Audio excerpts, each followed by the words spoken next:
दोस्तों, इस चैप्टर में हम लोग टेक्निकल एनालिसिस इस सब्जेक्ट की जो कंटेंट है उस कंटेंट देखने वाले हैं और कैंडलस्टिक पैटर्न क्या होता है इसके बारे में हम लोग जानकारी लेने वाले हैं।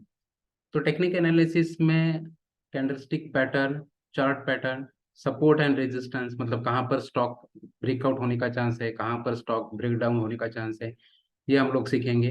ट्रेंड क्या होता है, up trend, down trend, sideways, ये क्या होते हैं, हम कैसे आइडेंटिफाई करेंगे। और उस ट्रेंड को आइडेंटिफाई करके स्टॉक में प्राइस कम होगी, ज़्यादा होगी, अप होगी, डाउन होगी, इसके बारे में हम लोग बात करने वाले हैं। और इंडिकेटर क्या होते हैं इसके बारे में हम लोग डिस्कशन करने वाले हैं। ठीक है। तो सबसे पहले हम लोग देखते हैं कि कैंडलस्टिक पैटर्न होते क्या है। Candlesticks are the basic of charting which tells price movement.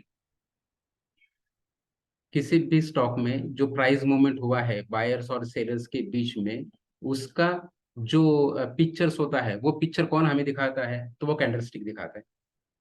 Candlestick में ओपन, हाई, लो, क्लोज, ये चीजें होती है। और शैडो, और शैडो मतलब वीक होता है, और बॉडी होती है। हम लोग ये अभी इसके इसमें देखेंगे। देखिए, ये कैंडलस्टिक है। से फॉर एग्जांपल मैं आपको एक एग्जांपल बताता हूँ, उससे आपको तुरंत समझ में आ जाएगा।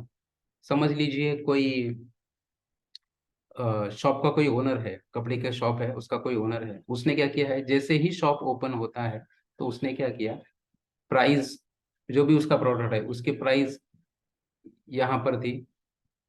तो मार्केट जैसे ही शुरू होता है वहां पर इसने ये प्राइस, से फॉर एग्जांपल उसने 100 रुपीज रख दी है।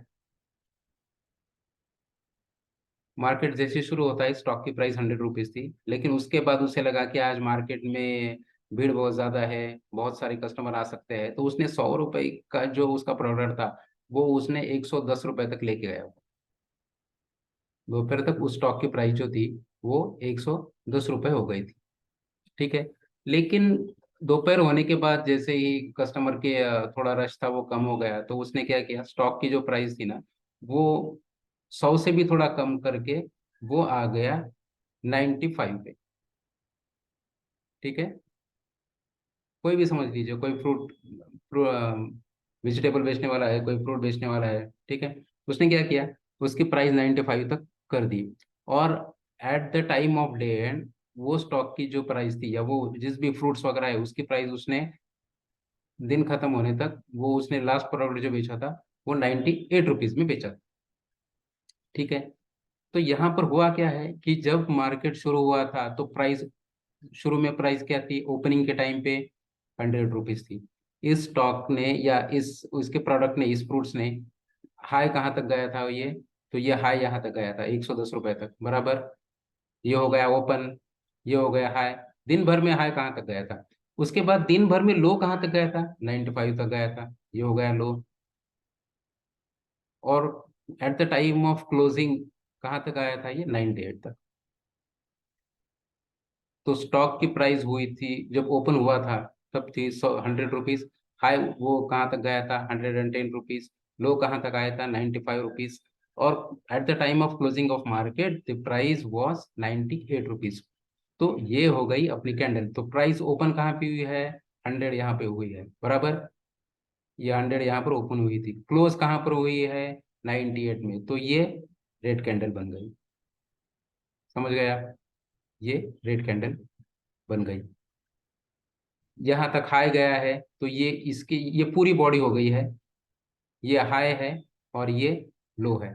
तो ये रेड कैंडल बन गई। ये रेड क्यों बन गई है, क्योंकि इसका ओपन जो था ये यहाँ पर था, ओपन ऊपर है और क्लोज है वो नीचे, इसलिए ये रेड कैंडल बन गई। तो अगर रेड कैंडल बन गई तो it's indicate that the stock price अब डाउन हो सकती है। तो stock price will goes in down trade. ठीक है। तो ये हो गई रेड कैंडल कैसे बनती है, ये हमने देखा। अब देखते हैं ग्रीन कैंडल कैसे बनेगी। सेम एग्जांपल, 100 रुपए जब मार्केट शुरू हो गया था तब उसने क्या किया था, 100 रुपए से उसने फ्रूट को बेचना शुरू कर दिया था, बराबर। लेकिन उसको ये लगा कि आज मार्केट में उसके कॉम्पिटिटर बहुत ज्यादा है और लोगों का रश भी कम है, इसलिए उसने क्या किया, प्राइस थोड़ी नीचे कर दी। तो यहाँ से 100 रुपए से ये कहाँ तक आ गया, ये आ गया 95 तक।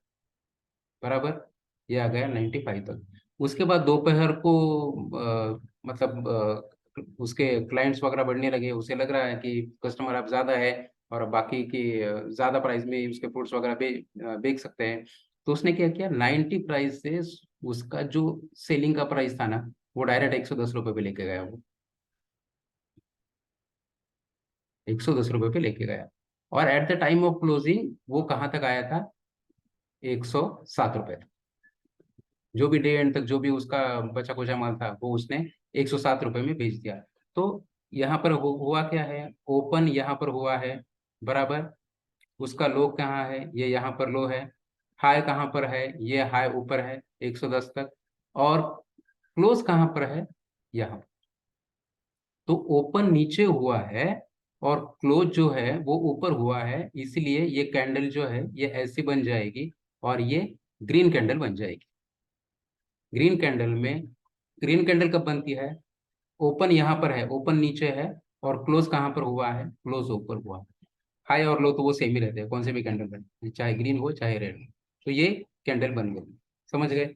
एक बार हम लोग इसका डेफिनेशन देख लेते हैं तो आपको और क्लियर हो जाएगा कि एग्जैक्टली इसमें होता क्या है। रेड कैंडल कब बनती है, open at high and goes down near support which show rejection of stock from high. In this case sellers are more active.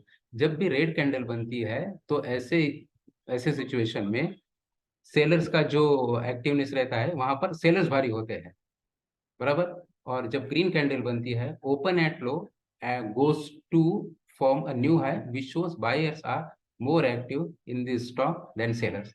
तो कब कौन सी कैंडल बनती है, तब ग्रीन कैंडल बनती है। तो ये बेसिक है कि ग्रीन और रेड कैंडल कब बनेगी।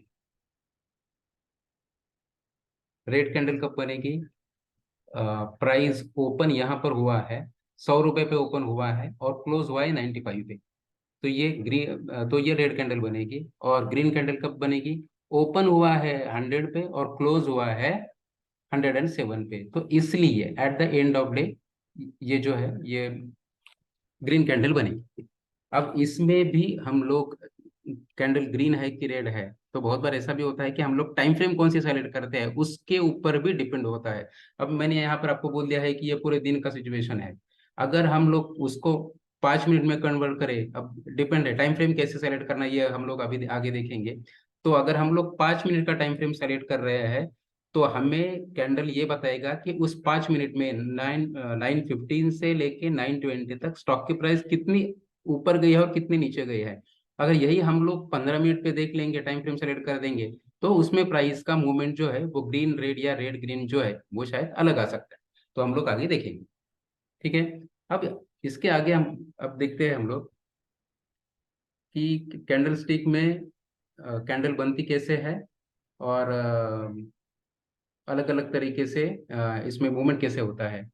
ठीक है, तो अगले चैप्टर में हम लोग देखेंगे कैंडल स्टिक पैटर्न कौन कौन से होंगे, सिंगल कैंडल स्टिक पैटर्न क्या है, डबल कैंडल स्टिक और ट्रिपल कैंडल स्टिक, इसके बारे में हम लोग अगले चैप्टर में डिस्कस कर लेते हैं।